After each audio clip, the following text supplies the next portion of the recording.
안녕하십니까. 2학년 세계사 시간입니다. 우리 지난 시간에 여기까지 했던 것 같아요.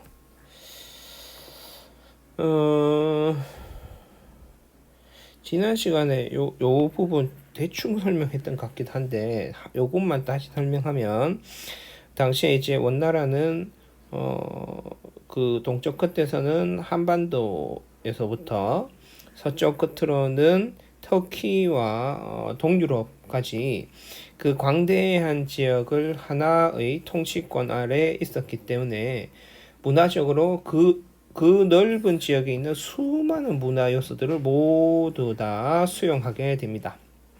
따라서 기본적으로 아주 개방적이죠. 그래서 타 종교에 대해서도 아주 관대했습니다. 그렇기 때문에 당시 티베트의 어떤 티베트 불교 중에 한 일파였던 라마교를 숭배하게 되고 이제 황실에서 특히 숭배합니다. 이 라마교의 종교 행사를 너무 성대하게 했기 때문에 마지막에 경기 침체를 가져오게 되고 그러면서 교초를 남발하게 되면서 물가 상승을 가지고 와서 그랬었죠. 그 다음에 가톨릭교가 유행해서 성서를 번역하기도 했었고 또 교황의 사절들이 원나라에 오기도 하고 했습니다. 그래서 가톨릭교가 이때 유행한다. 원대의 문화와 동서교류인데 그래서 원대는 특징이 그 양쪽 끝에서 끝까지 아주 광활한 지역을 하나의 통치권으로 묶었기 때문에 그래서 동서 문화 교류가 아주 활발했었다라는 아주 특징이 있습니다. 그 부분 볼 거예요. 세계를 아우르는 교육망과 동서 문화의 교류, 그래서 교육망이 확장되었다. 계속적으로 이야기하고 있는 부분이죠. 몽골 제국의 등장은 결국 국경의 소멸, 그 다음에 정치적 안정, 단일한 어떤 통일 정부를 이야기하는 겁니다. 그 다음에 유럽과 아시아에 걸친 큰 교역망의 형성, 이런 부분들. 결국 몽골 제국의 등장은 무엇을 의미하느냐? 국경이 모두 소멸되었다. 두 번째, 국경이 있으면 그 나라들 간의 갈등과 전쟁으로 인해서 정치적 불안정이 있을 텐데 정치적으로도 상당히 안정되었다. 그 다음에 유럽과 아시아에 걸친 아주 큰 교역망이 형성된다. 역참이라든지 이런 걸 통해서 그렇죠. 그래서 결과적으로 유라시아의 동서교류가 증진된다.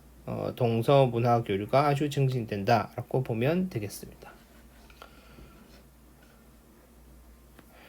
자, 그래서 살펴보면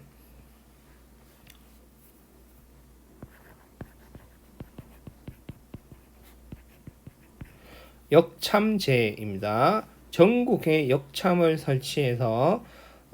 설치했는데 역참 이걸 통해서 지배력도 강화할 수 있었고 두 번째 동서교육망에도 통합이 된다. 즉 정치적으로 지배력을 강화시키고 경제적으로 교육망이 경제적으로 동서교역이 아주 발전하게 된다. 이겁니다.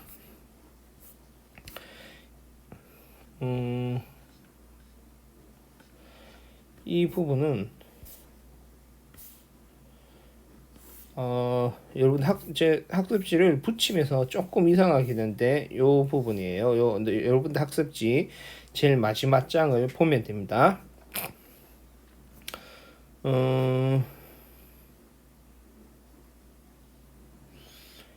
이게 근데 잠시만요.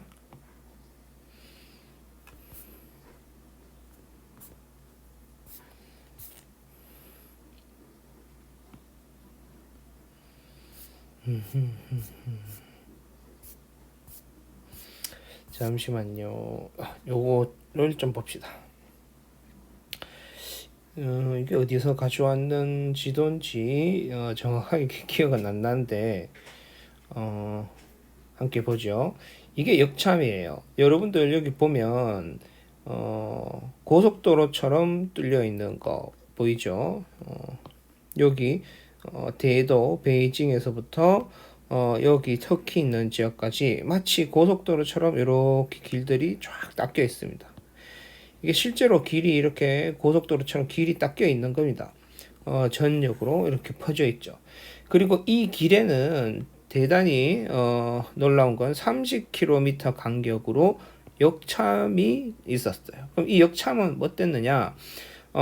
역참 이용에 필요한 통행증으로 이 패, 파이자락하는 패자락하는 것인데 이 패를 가진 사람들은 역참에 오면 말도 제공해주고 마차도 제공해주고 식량도 주고 잠도 잘 수 있는 그런 공간을 제공받았다. 역참은 수도 카라코룸에서 이거는 이제 몽골의 수도였고 원나라로 치면 대도였죠.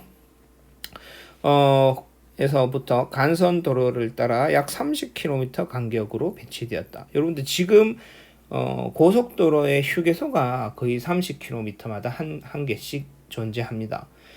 현대 시대의 고속도로처럼 원나라 시대에도 이 넓은 지역을 하나의 도로망으로 구축을 했었고 이 도로망에는 30km마다 여관, 말, 식당 이런 것들을 통합했던 역참이 존재했다.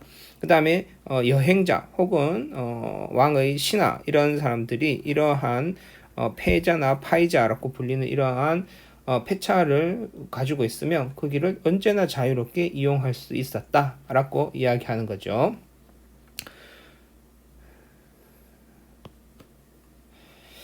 자, 여기 볼까요? 이븐 바투타라고 이야기하는 여행자가 썼는 내용입니다. 여행자에게 중국은 가장 안전하고 좋은 고장이다. 그들의 여행 질서를 보면 전국의 모든 역참에는 숙소가 있는데 관리자가 자신의 서기와 함께 숙소에 와서 전체 투숙객의 이름을 등록하고 인원 체크를 하는 거죠. 일일이 확인 도장을 찍은 다음 문을 잠그고 도적이나 이런 걸 막기 위해서 그리고 그 다음 아침에 일어나면 다시 투숙객의 이름을 확인해서 모두 다 안전하게 밤을 잘 보냈는지를 확인한다라는 내용이 있습니다. 그래서 이런 내용들을 통해서 역참이 아주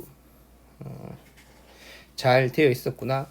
그래서 그만큼 황제의 명령이 아무리 멀리 있어도 그만큼 전달되기가 쉬웠겠죠. 이 도로망을 통해서. 그래서 지배력이 강화되는 것이고 역시 이 도로는 지배에만 이용되는 게 아니라 상인들에게도 이용이 되어서 동서교역에도 아주 크게 기여를 했다라는 겁니다. 자, 세 번째.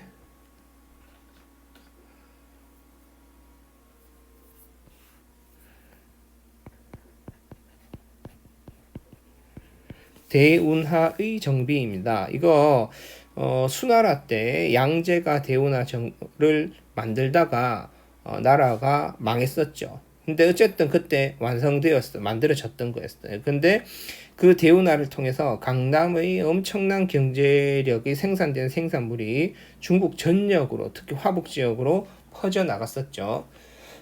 근데 이제 수나라 이후에 원나라 때까지 오면서 그 대운하가 많이 망가졌던 거예요. 이것을 다시 정비를 해서 해상 운송으로도 엄청 활발했었다라는 겁니다. 그 다음 화폐가 유통되는데 이 당시에 화폐가 뭐였죠? 바로 교초였습니다. 교초는 여기에 이 사진으로도 있었죠. 이 교초. 교초인데 이거는 이 하나의 화폐가 제국 전체에 통용됨으로써 결국 그리고 고려하고 일본에까지 통용되니까 전 세계가 마치 하나의 화폐로 사용하는 개념입니다. 그러니 교역이 발달할 수밖에 없었다. 그 다음 5번째, 이슬람 상인이 활발하게 활약했습니다. 이슬람 상인이라는 존재는 이미 몽골이 세계를 점령하기 이전에도부터도 동서교역의 주축 역할을 했었어요.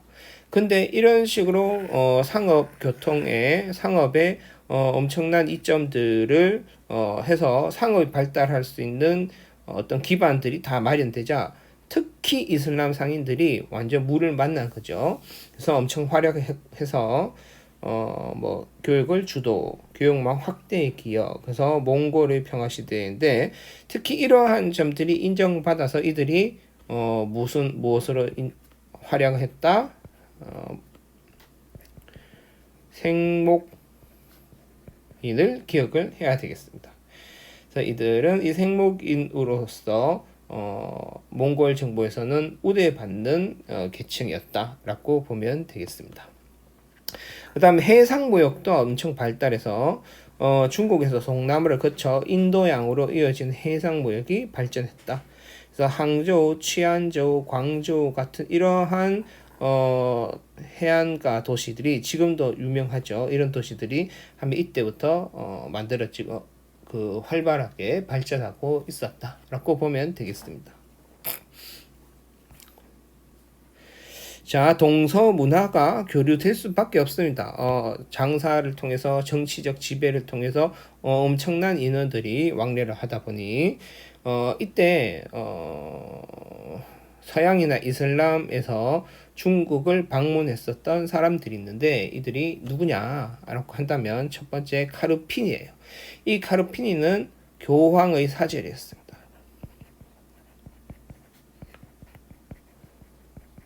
선교사 카르피니. 두 번째 마르코 폴로. 여러분들 한 번쯤은 다 들어봤을 마르코 폴로인데 이 사람은 베네치아 즉 이탈리아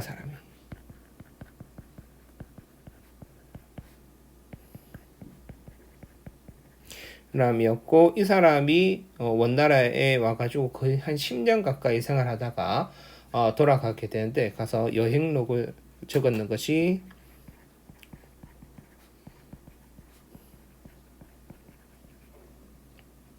동방견문록입니다. 그 다음에 이슬람 사람으로서 여행가예요. 이븐 바투타라는 사람이 역시 세계 여행함. 이 이븐 바투타는 당시 아프리카에서부터 원나라까지 엄청난 거리를 여행을 하고 지었는 책이 여행기라는 책이에요. 이게 책 제목입니다. 여행기라는 책을 적게 됩니다. 이 외에도 이러한 외국인의 직접적 교류 말고도 여러 가지가 있는데 송의 발명품이 송나라의 발명품이 서양으로 전파되게 돼요. 그래서 이때 중국의 4대 발명품 중에 송나라 때 만들어진 3개가 있다라고 했죠. 그게 뭐였죠?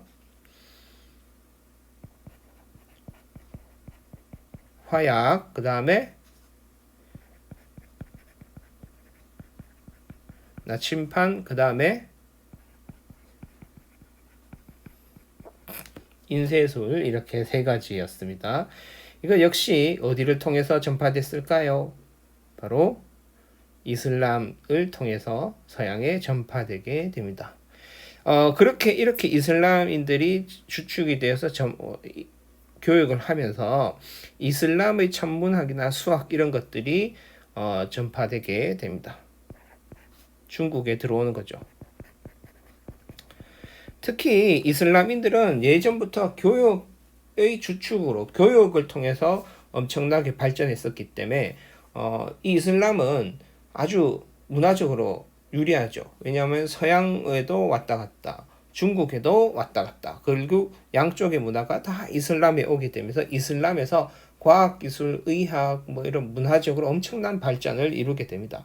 이제 그런 부분들이 이 원나라 시대에 본격적으로 중국이 전래되어서 수용되게 된다라는 거죠. 그래서 이러한 이슬람의 문화를 전파받아서 달력이 제작되는데 이 달력이 바로 수시력이라는 달력이에요. 그래서 이 수시력이라는 것은 달력이다라는 겁니다. 이 외에도 중국의 회화가 페르시아죠. 페르시아가 이슬람 지역입니다. 세미라에 영향을 미치게 된다라는 거죠. 이렇게 하고, 자, 그 다음 장에 보면 자료들을 좀 봅시다. 마르코 폴로가 쓴 동방규문록을 보면 여기는 약 40km마다 역참이 배치되어 있다. 뭐 이런 것들 나옵니다. 이거는 크게 상관없어요. 어떤 데 40km도 있고 어떤 데 30km도 있고 여러 가지가 있으니까 내용들 꼭 잘 읽어 보도록 하고, 그 다음에 마르코 폴로의 그 여행로를 보면 대체적으로 이 육지로 왔다가, 즉 비단길로 왔다가 바닷길로 되도록 하죠. 이게 마르코 폴로의 여행길이었고, 이분 바투타는 바닷길로 왔다가 바닷길로 가는 그런 모습들을 보입니다. 근데 이분 바투타는 막 아프리카도 가고 이래서 요런 이동 경로를 보는 것이 더 중요할 것 같아요. 그래서 마르코 폴로와 이분 바투타의 여행 경로가 우리 교과서에 나와 있습니다. 이게 이제 중국의 비단 옷인데, 로마 시대 때부터 중국의 비단 옷은 엄청 유명했습니다. 그래서 이거 비단 옷 한번 한복이나 이런 거 생각해 보면 약간 시스루 같은 느낌도 있죠. 그래서 로마의 귀족들이 중국의 비단 옷에 거의 환장하다시피 했는데, 그래서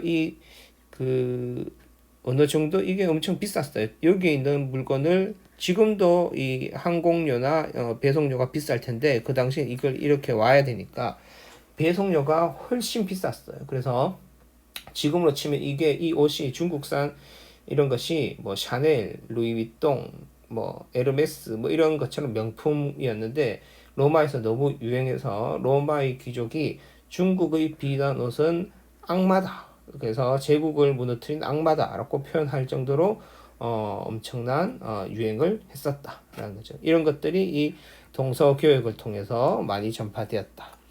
그 다음에 이 밑에 거는 전통적으로 동쪽의 중국과 서쪽의 유럽을 연결시켜준 동서 교역로가 모두 총 3개가 존재합니다. 이것은 꼭 기억을 해야 합니다.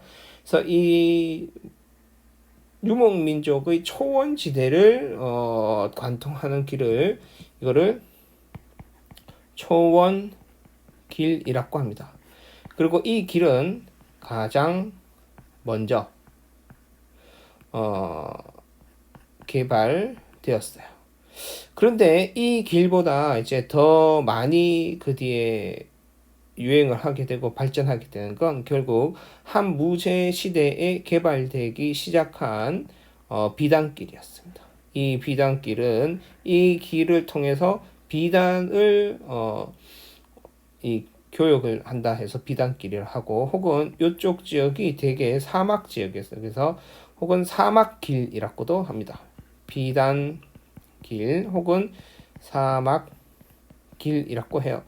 근데 이 초원길 같은 경우에는 유목민족이 주축이 되었지만, 여러분들 중국은 즉 서양에서 환장하는 그러한 명품들을 개발한다, 생산해낸다는 입장에서 동서교역의 주축이라고 할 수 있을지 몰라도, 그렇게 치면 이것을 최종 소비자인 서양도 주축이라 할 수 있죠. 그렇지만 이 둘을 연결시켜주는 존재가 없다면 결코 이런 식의 발전이 일어날 수가 없었을 겁니다. 그래서 다른 의미로 보면 중간에 이들을 중개시켜주는 이들의 역할이 매우 핵심적이었다고 볼 수 있죠.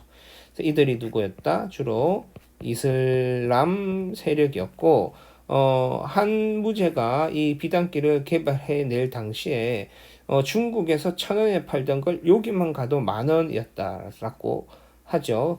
즉 수배의 수십 배의 이윤을 남길 수 있었다 한데, 여기서 여기까지인데 여기서 여기까지, 여기서 이까지, 여기서 이까지, 여기서 이까지, 여기서 이까지였어요. 그래서 동서교역 이 유럽에서 신항로 개척을 할 때 어느 정도였냐 하면, 배를 타고 이렇게 돌아가지고 여기 와서 후추를 선박에 딱 한 가득 실어가지고 한 대만 그 선박 한 채만 이렇게 해가지고 다시 돌아와서 팔면 같은 무게의 후추가 같은 무게의 금보다 비쌌다라고 할 정도였거든요.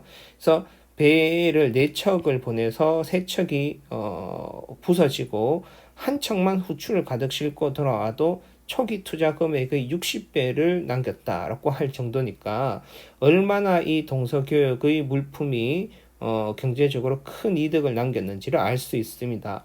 그래서 주로 이 이슬람 상인들이 동서교역의 핵심 역할을 했었고 중국 입장에서는 처음에 비단기를 통해서 그 교역의 이 동서교역을 주도하려고 했지만 결국 이슬람 세력에게 빼앗기게 됩니다. 그 뒤로 중국은 비단길을 통한 교역에서 한 발 빼서 바닷길을 통한 교역을 추진하게 되는데 이 역시도 사실은 이슬람 세력들에 의해서 많이 주도권을 빼앗기게 되는 거죠.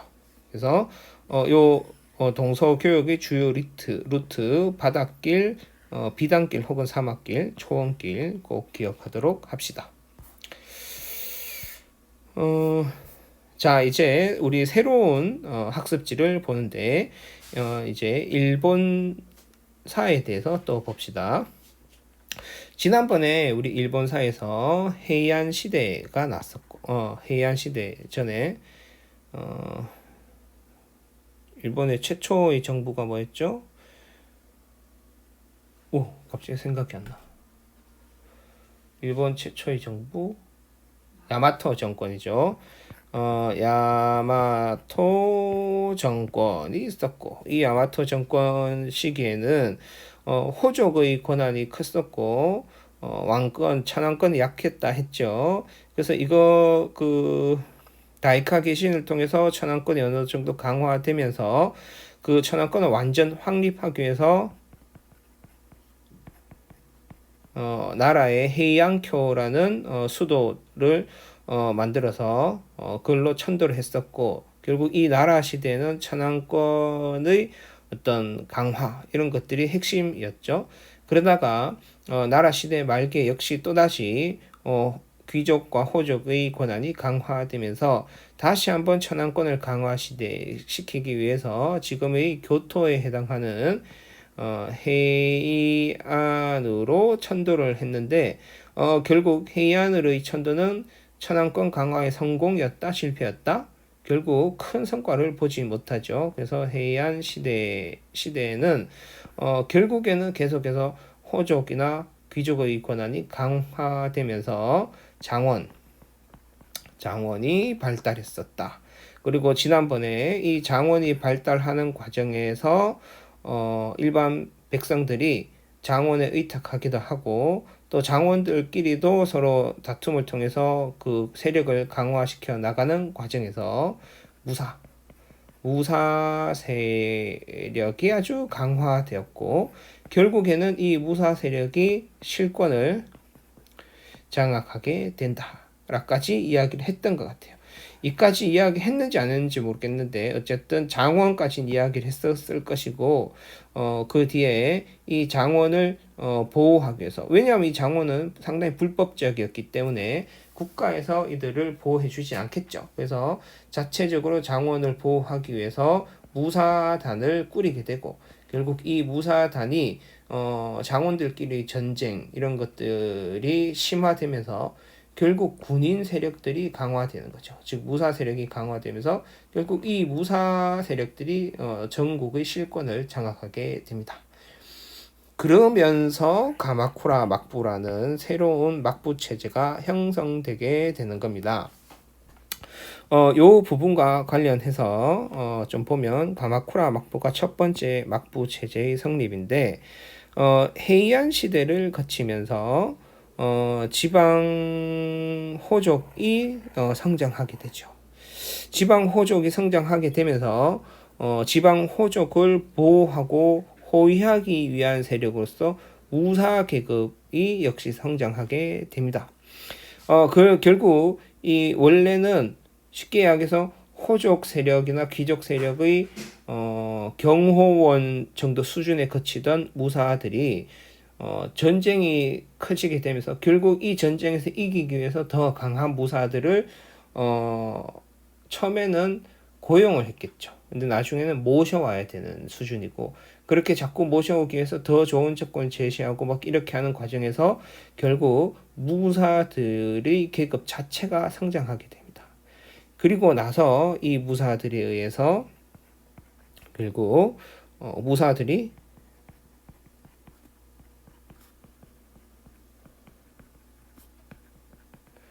장악하게 되는 과정까지 오게 됩니다. 그래서 이 무사들이 권력을 장악하기 위해서 나중에는 무사들끼리 싸웁니다.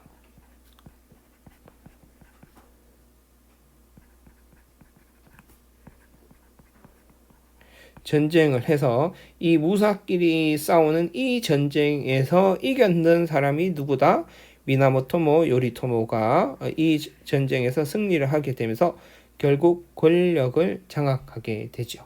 그러면서 이 미나모토모 요리토모가 가마쿠라의 막부를 수립하면서 가마쿠라 막부가 성립되게 되는데, 이 부분 조금만 더 설명을 해봅시다.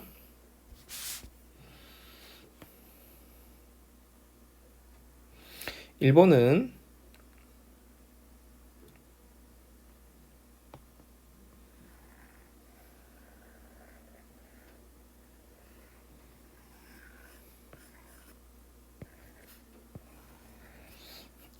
이렇게 생겼죠. 이 혼슈라고 하는 섬이 있는데, 이 섬에서 이렇게를 기준으로 여기에 세키가하라라는 도시가 있어요. 이 세키가하라라는 도시를 기준으로 서와 관동으로 구분을 합니다. 여기서 말하는 관이라는 건 어떤 관문을 이야기해요. 그래서 당시에 일본에서는 동쪽과 서쪽을 지나치는 주요한 교통의 중심지로 세키가하라라는 곳이 있었고, 결국 이 세키가하라는 관문을 중심으로 관문의 서쪽이라 해서 관서라 하고, 관문의 동쪽이라 해서 관동이라고 합니다. 관동 지역이라고 합니다. 그래서 지난번부터 계속 설명을 했지만, 일본은 이 관동 지역, 특히 이 규슈와 이 야마토 지역, 요쪽 지역을 중심으로 발전해 왔죠. 그런데 이렇게 발전해 왔던 건 한반도와 중국에서 선진 문화를 수용하기가 쉬운 지역이었기 때문입니다.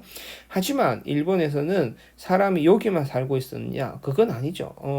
물론 문화적으로 아주 약하긴 하지만 이런 지역에도 사람들이 살고 있었어요. 원주민들이 살고 있었죠. 이 원주민들이 이쪽 이 관서 지역이 아주 발달하고 선진 문화가 있고 농업적으로도 경제가 풍부하고 살기 좋다더라라고 하니까 결국 이 애들이 자꾸 이쪽으로 와서 약탈을 하고 침입을 해오기 시작합니다. 그래서 이 해안 시대부터 해안 시대부터는 이 정부에서 중앙 정부에서 동쪽을 정벌하는 사업을 추진하기 시작합니다. 역시 이것은 전쟁이죠. 따라서 이 전쟁, 동쪽을 정벌하는 얘들 누구죠? 바로 군인들, 즉 무사들입니다. 결국 이 동쪽을 정벌하는 최고 사령관으로서 누구를 임명하느냐 하면 정이 대장군이라는 관직을 줍니다. 관직을 임명을 해서 이 전국에 있는 무사단, 왜냐하면 해안시대 말기쯤 되면 중앙정부의 힘이 매우 약했기 때문에 이러한 어떤 정벌 사업에도 무사단들이 여기에 참여하게 되는 거죠. 그래서 결국 무사단 중에 최고 우두머리에게 정의대장군이라는 관직을 임명하고 이 관동 지역을 정벌하러 가는 임무를 맡기게 되는 겁니다. 이 정의대장군이 여러분들이 많이 들어봤던 쇼군이라는 것이 되죠. 따라서 이 쇼군은 내 임명된다는 것은 정부로부터 동쪽을 정벌하는 관직에 임명받았다라는 의미도 되지만 또 다른 의미로는 일본 전역에 있는 모든 무사들의 최고 수장이라는 정도의 의미도 가지고 있습니다. 따라서 이렇게 받으면 이 최고 수장으로서 대장군은 쇼군은 예를 들어서 여기에 있는 원주민들을 정벌한다라고 하면 대체적으로 한 이쯤 되는 곳에 막부라는 것을 설치해요. 막부를 설치하는데 이 막부라는 개념은 뭐냐 하면 총사령관이 있는 지휘소입니다. 그래서 뭐 그렇다고 해서 이 쇼군이 전쟁을 하는 데 있어서 최전방에 가가지고 적들과 싸우고 뭐 전투를 하고 그러진 않겠죠. 왜냐하면 총사령관이 죽고 나면 그 부대는 누군가 이끌어갈 구심점이 없으니까 와야 되는 거죠. 그래서 총사령관은 대체적으로 안전한 지역에 막부라고 하는 천막이죠. 우리 영화나 드라마 같은 데 보면 천막이 되게 크다랗게 전쟁터에 가면 천막이 크다랗게 쳐져 있고 거기 총사령관이 기거하면서 작전 회의도 짜고 또 명령도 내리고 이렇게 하는 거죠. 그러한 것을 막부라고 합니다. 막부를 설치하고 여기서 모든 전쟁 지휘를 하는 거예요. 그런데 이 동쪽을 정벌하라고 보낸 이 정의 대장군 쇼군이 막부를 설치하고 이 동쪽만 정벌하는 것이 아니라 권력을 장악해가지고 이쪽 관서 지역에 있는 이쪽의 권력까지 모두 다 장악하게 되는 이러한 시기가 있는데 이것을 뭐라고 한다? 이것을 막부 시대라고 하는 겁니다. 군사 정권 시절이죠. 군인이 모든 권력을 장악한다라는 건데 이게 군사 정권이라고 이야기할 수 있는데 이것을 막부에서 쇼군이 정치를 한다라고 해서 이것을 우리는 막부 정권이라고 하고 이 막부가 설치된 지역의 이름을 따서 그 막부 정권의 이름을 정했어요. 그래서 이 가마쿠라 막부는 요쪽에 가마쿠라가 있어요. 가마쿠라라는 지역에 막부를 설치해서 지배를 했기 때문에 가마쿠라 막부라고 했습니다. 누가? 미나모토모 요리토모가 라는 거죠. 근데 이 막부 정권은 특이한 게 보통 여러분들이 요걸 좀 봅시다. 여러분들이 군사 정권을 세웠다라고 한다면 어떻게 하겠어요? 왕을 죽이고 내가 왕이 되겠죠. 근데 그렇게 하지 않았어요. 이들은 어떻게 했느냐? 천황은 허수아비로 그냥 세워놔요. 그리고 천황 어떨 때만 쓰느냐? 최고 군사 지휘권을 가진 사람에게 정의대장군이라는 벼슬을 내려주는 용도로만 쓰이는 겁니다. 그래서 쇼군이라는 지위를 천황으로부터 내려받으면 이 쇼군은 전체 일본 전역에 있는 우사들 중에 최고 우두머리가 되는 거예요. 그러면 이 쇼군이 이 지역 여기에도 나오죠. 여기가 가마쿠라입니다. 이 전체 지역을 혼자 다 통치할 수가 없어요. 뭐 군인이라는 것은 결국 밑에 부하들도 있는 것이고 사병들도 있어서 그들의 도움 없이는 절대로 혼자서 다 이루어질 수는 없는 거죠. 그래서 약간 봉건제가 아니라 봉건제였습니다. 정확하게. 그래서 쇼군이 직접 통치하는 지역을 일부 제외하고는 나머지 지역은 자기의 유력한 부하들에게 나누어 줍니다. 나누어 주면 이 부하들은 이 땅을 받는 대신에 쇼군에게 충성을 맹세하게 되고 그 다음에 이 땅을 받았던 부하들도 자신이 직접 통치할 수 있는 일부 지역을 놔두고는 또 자기 밑에 하급 무사들에게 땅을 나누어 주는 겁니다. 그리고 땅을 받는 대신에 이 하급 무사는 이 처음에 땅을 받았던 이들에게 충성을 하는 것이죠. 그래서 자 보면 다이묘는 우리 한글로 번역하면 대영주 정도 됩니다. 완전 똑같지는 않은데 엄청난 땅을 소유한 대영주 정도 된다는 말이고, 요 다이묘는 쇼군에게 토지를 하사받은 대영주를 다이묘라고 부릅니다. 그리고 다이묘로부터 토지를 하사받거나 해서 다이묘에게 충성을 하고 있는 주종 관계를 맺은 사람들이 하급무사가 되는 것이죠.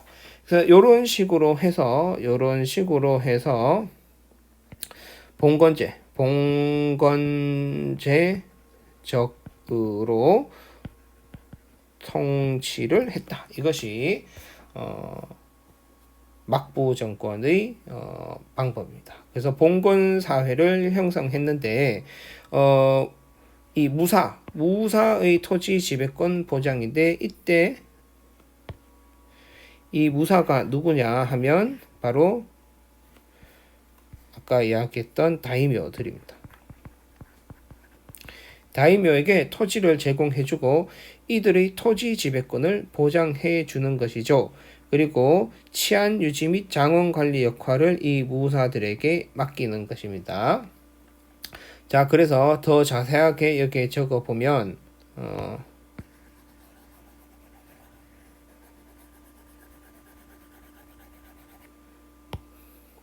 쇼군은 다이묘들에게 토지를 제공해주고 또 보호를 약속합니다. 대신에 다이묘들은 쇼군에게 충성을 약속하는데, 이 충성이라는 것은 대체적으로 군사를 제공해주고 세금을 바치는 것을 이야기하죠. 이런 것들입니다. 그래서 무사들이 토지 지배권을 보장해주고 치안 유지 및 장원 관리 역할을 이 무사에게 맡겨서 그 지역을 통치하게 하는 겁니다. 천황의 권위는 매우 약화되었었고, 어느 정도로 의례를 담당하는 천황은 그냥 상징적인 존재가 됩니다. 그래서 결국 누구를 정점으로 하는 누구가 이 시기의 정점이었다? 바로 쇼군이죠. 쇼군을 정점으로 하는 막부가 정치의 실권을 행사했었다. 그래서 쇼군이 막부의 최고 지배자로서 무사 계급을 통제하는 일본 특유의 봉건제가 성립됐다. 그래서 봉건제가 성립됐다. 이거보다 더 자세하게 할 수 있는데, 이거는 더 자세하게는 내년에 동아시아사에서 배우도록 합시다. 진도 때문에도 그렇고 너무 힘들 수 있으니 일본사를 처음 배우는 입장에서 이 정도 하고 넘어가면 될 것 같아요. 경제적으로 송과 아주 활발하게 무역을 합니다.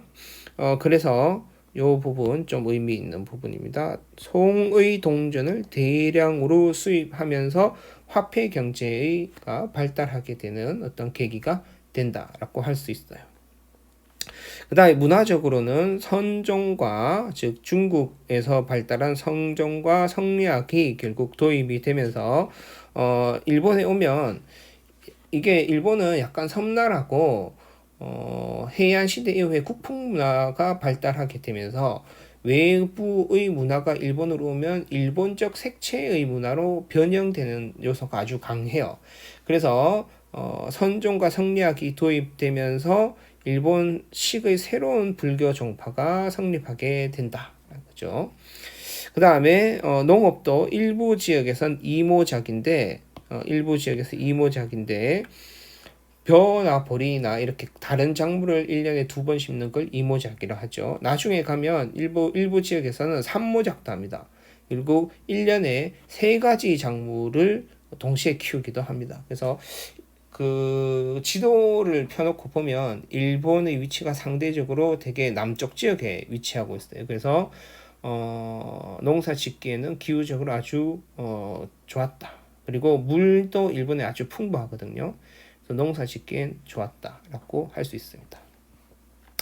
다음에 상공업, 발달해서 수공업과 상업이 발달해서 각지에서 정기적인 시장이 열렸다라고 합니다. 정기적인 시장이라는 건 결국 우리 청도에 있는 청도시장처럼 뭐 5일장, 4일장 이런 식으로 열리는 게 정기적인 시장이죠. 그 다음에 정권의 소재지를 우리가 좀 눈여겨봐야 되는데, 지금까지 우리가 봤던 해안시대, 나라시대, 야마토 정권 이런 것들은 전부 다 이쪽 지역, 일본의 서쪽 지역을 토대로 있었습니다. 여기 보면 교토 여기가 해안이고 요 바로 옆에 나라가 또 있어요. 여기가 나라예요. 나라라서 이쪽 지역인데 정의대장군이라는 그 자체가 동쪽을 정벌하기 위해서 파견되었기 때문에 그 막부가 여기 서쪽 지역에 있는 가마쿠라에 있었고, 그래서 가마쿠라의 막부는 여기 있어요. 왜냐하면 그 뒤에 가마쿠라 다음에 무로마치 막부라는 것이 있는데, 무로마치 막부는 또 여기 교토 바로 옆에 있거든요. 그래서 다시 동쪽으로 왔다가 나중에 에도 막부가 있을 때는 이쪽으로 다시 갑니다. 그래서 정권의 소재지를 우리가 지도를 통해서 눈여겨볼 필요가 있습니다. 이렇게 잘 유지되던 가마쿠라 막부는 원의 침략에 의해 가지고 쇠퇴하게 되는데, 그 과정을 좀 살펴봅시다. 정계는 몽골의 두 차례 일본 원정이었죠. 그래서 쿠빌라이 칸 때 고려에게 항복을 받아낸 뒤에 고려에 정동 행성이라는 것을 설치하죠. 정벌한다, 동쪽. 그러니까 고려 한반도의 입장에서는 동쪽에 일본이 있죠. 그래서 동쪽을 정벌한다 하는 지방행정기관이라는 뜻이에요. 그래서 정동 행성을 설치하고 일본에 두 차례 일본 원정을 시도합니다. 어마어마한 규모의 배를 끌고 일본의 이 서부 해안 쪽으로 이쪽으로 오게 돼요.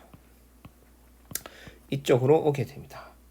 오게 되는데, 아까 이야기했다시피 잠깐 보면 이 가마쿠라의 쇼군이 직접 통치하는 지역을 제외하면 나머지 지역은 다이묘, 유력한 다이묘들에게 토지를 나누어 주고 통치하도록 한다라고 했지요. 그렇다면 이렇게 나누어 줘서 한다면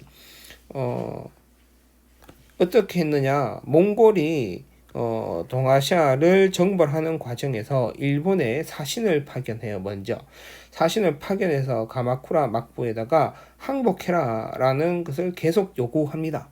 근데 가마쿠라 막부에서는 그걸 거절하는 것을 넘어서서 사신을 보내면 사신을 막 죽여요. 올 테면 와봐라. 근데 어떤 백장이 있는가 하면, 지금까지 요 시점에서 지금까지 일본 본토에 왜적이 침입한 적은 한 번도 없어요. 즉 일본 본토에까지 왜적이 들어온 최초의 사례가 몽골이었어요.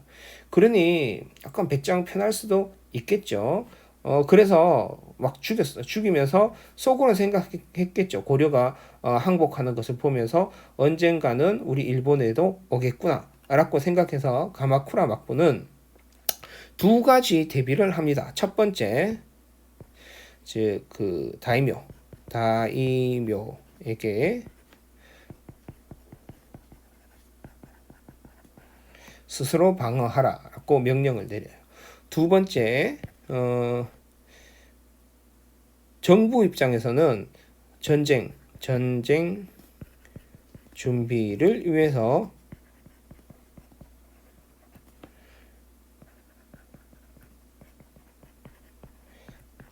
다이묘들에게 세금을 더 많이 받게 돼요.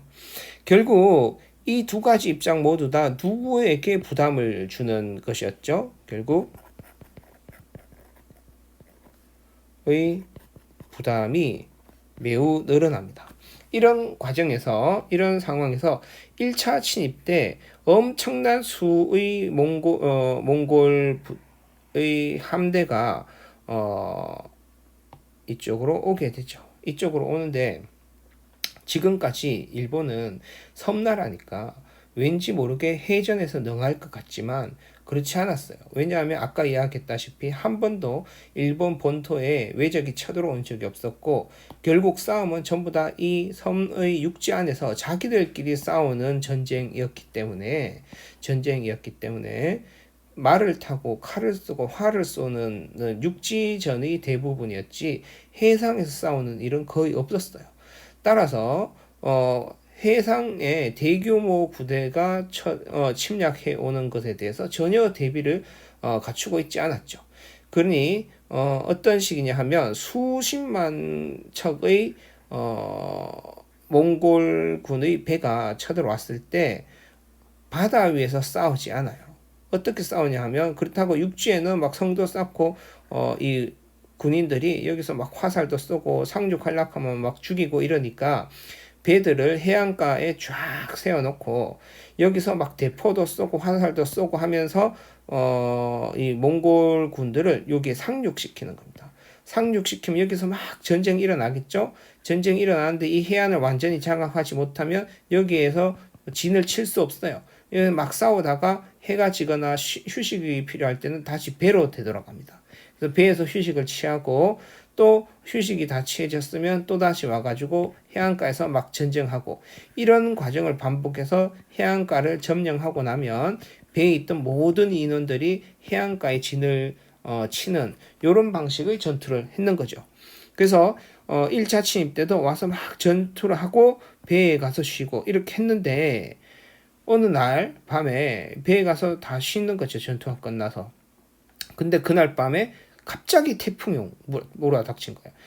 뭐 기미가 있었는 게 아니라 그래서 막 태풍이 몰아닥치는데 밤새도록 태풍이 몰아닥치고 그 다음날 일본군들이 또 전투를 하려고 탁 나와보니까 여기 앞바다에 있었던 수만 척의 배들이 다 사라진 겁니다. 그래서 바다에는 태풍에 휩쓸려서 바다에는 배의 잔해와 수십만 명의 시체만이 널브러져 있었다라고 해요. 그러니 열세에 몰리던 일본군을 구했던 건 누구였다? 바로 태풍이었죠. 그래서 결국 이 태풍에 의해 가지고 막았어요.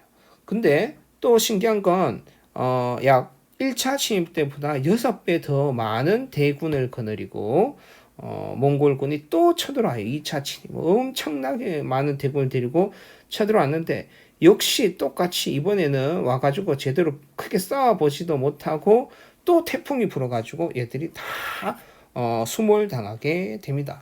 결국 두 번 모두 태풍에 의해서 일본은 구사일생으로 살아나게 됩니다. 그래서 일본군은 이 태풍을 뭐라고 생각했느냐 하면 역시 하늘이 우리 일본 민족을 버리지 않았어. 이 태풍은 하늘의 신께서 보내주신 바람이야 라고 해서 신풍이라고 불렀습니다. 그리고 이 신풍은 한자 말이잖아요. 일본 말로 바꾸면 그거를 가미가제라고 불러요. 가미카제라고 부릅니다. 가미카제 어디서 많이 들어보지 않았나요? 혹시 들어보고 아는 친구가 있을지 모르겠지만 2차 세계대전 때 일본이 미국을 상대로 전쟁을 일으켰던 게 태평양 전쟁이었습니다. 누가 이겼겠어요? 당연히 세계 최강국 천조국인 미국을 이길 수가 없겠죠. 그래서 일본이 미국하고 전쟁하는데 누가 봐도 질 게 뻔하니까 나중에는 폭탄이 없어서 일본에 가지고 있는 폭탄이 없어서 그 다음에 기름도 없어서 전쟁하기 힘들어져요. 결국 일본에서 저 멀리 떨어져 있는 진주만에 있는 미국의 함대를 공격하기 위해서 이 일본에서 여기까지 갈 수 있는 한번 편도 기름만 비행기에 넣어서 화약도 없어요. 폭탄도 없어요. 비행기 타고 가서 배에 갖다 처박는 자살 공격을 시도합니다. 그래서 이 자살 공격 특공대 이름을 가미카제 특공대라고 불렀어요. 그러니까 몽골로부터 자신들을 구해준 이 신풍처럼 이 가미카제 특공대가 미국으로부터 또 다시 한번 일본을 기적적으로 승리하게 해달라. 뭐 이런 염원을 가지고 그렇게 이름을 붙였겠죠. 그래서 영향을 보면 신국 사상을 전파합니다. 즉 신으로부터 선택받은 애들이다.